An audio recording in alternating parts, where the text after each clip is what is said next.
प्रिय शिष्यों, आपके सामने जो ये चित्र चल रहे हैं, इनमें हिंदी के बहुत महान साहित्यकार हैं, कोई आलोचक हैं, कोई प्रकृति के प्रेमी हैं, कोई प्रेम के प्रेमी हैं, कोई ईश्वर के प्रेमी हैं।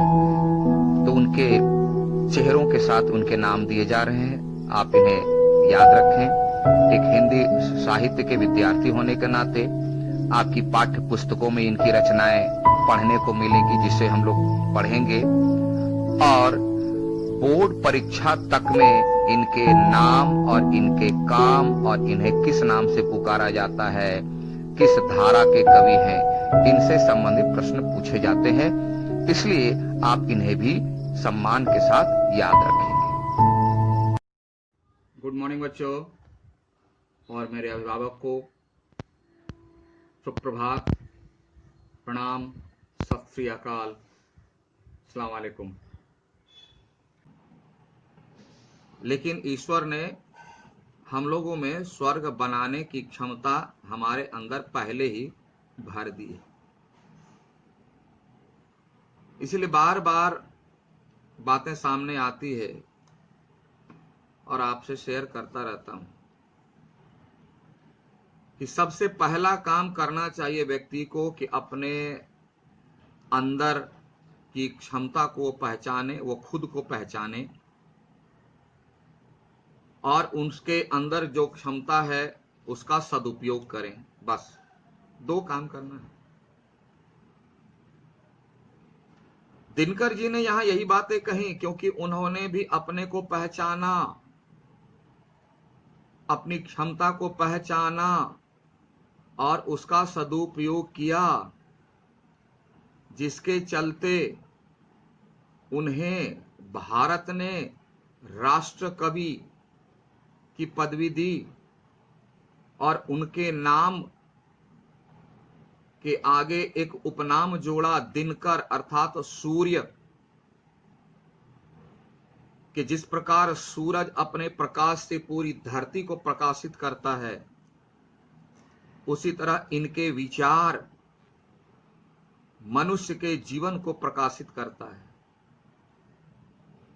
इनका असली नाम तो था रामधारी सिंह, लेकिन इनका उपनाम जोड़ा दिनकर। इनके विचार को देखें, ये विचार भी वही है कि हम अपने को पहचाने, अपनी शक्ति को पहचाने और सदुपयोग करें। बस तो जिसमें हम लोग यहां तक पढ़ चुके थे पेज नंबर 8080 में कि उसे भूल, किसे भूल, कि हम लोग सभी एक हैं, हम लोग यहां थोड़े दिनों के लिए आए हैं, सबको जीने का समान अधिकार है, अपने जीवन का विकास करने का अधिकार है।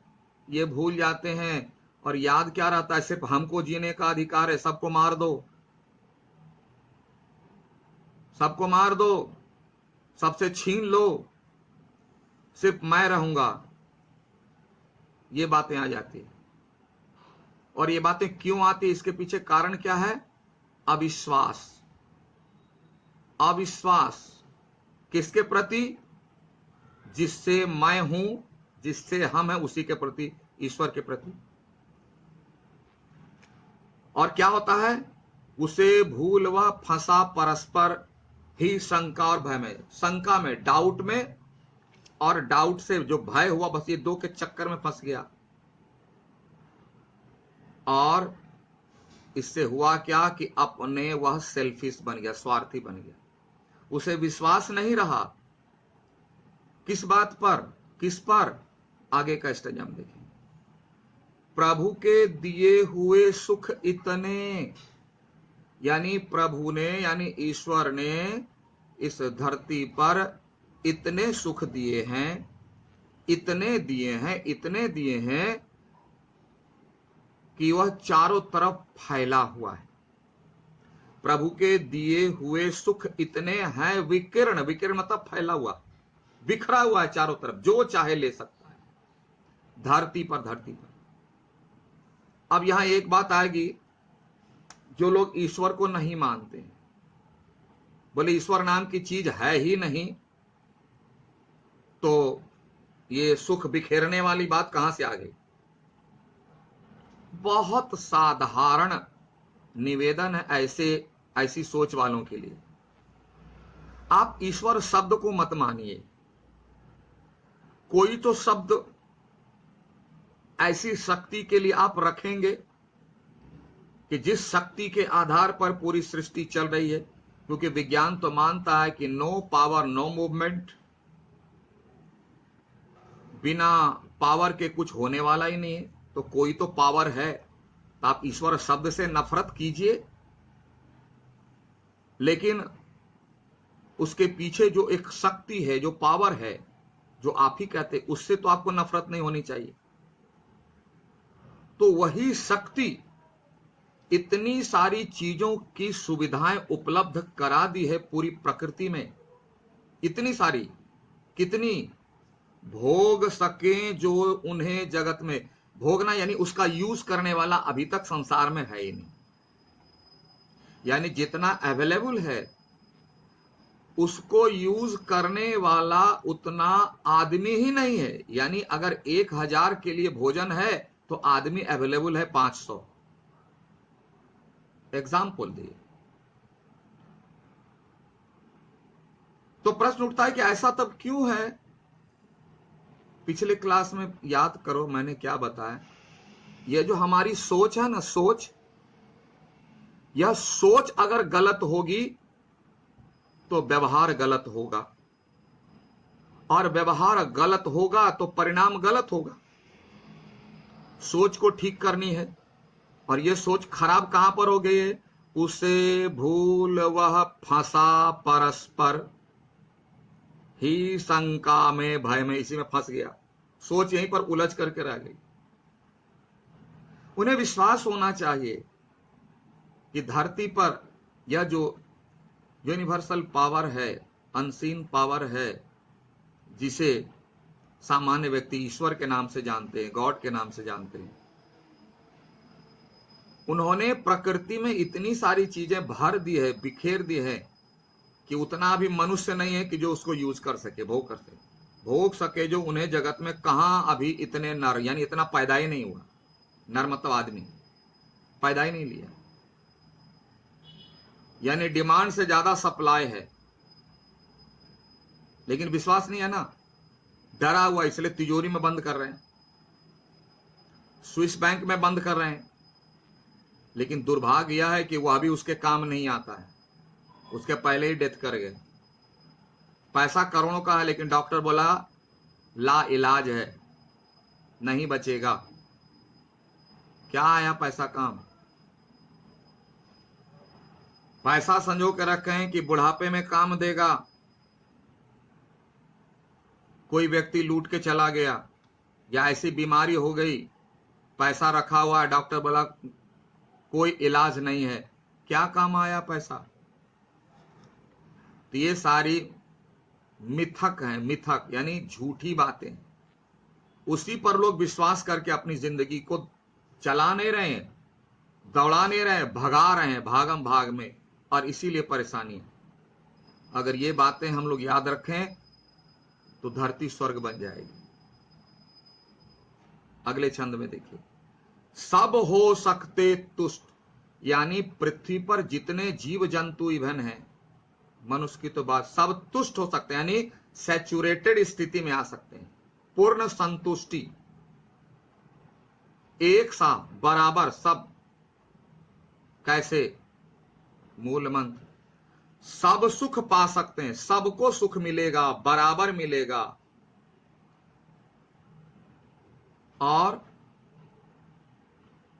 संतुष्टि भी मिलेगी। ऐसा नहीं कि इतना ही उतना ही, बोला और ले लिए, बोला नहीं, दैट्स ऑल।